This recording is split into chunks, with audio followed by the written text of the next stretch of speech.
Yun na nga mga kus, bubong transformation muna tayo ngayon sa araw na 'to. Malapit na naman kasi ang tag-ulan. Tara, samahan niyo ako guys.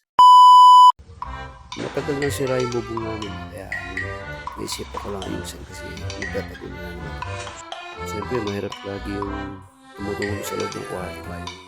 Saka luma na din kasi yung mga bubong, puro bulok na.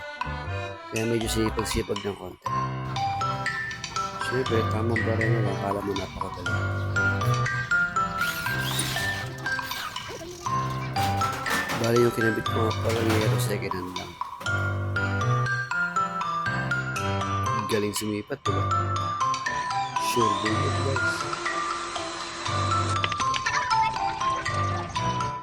Yun, siyempre, finished product. Okay na siya, guys. Kisame na lang, guys. Guys, diba? Lari yan, guys.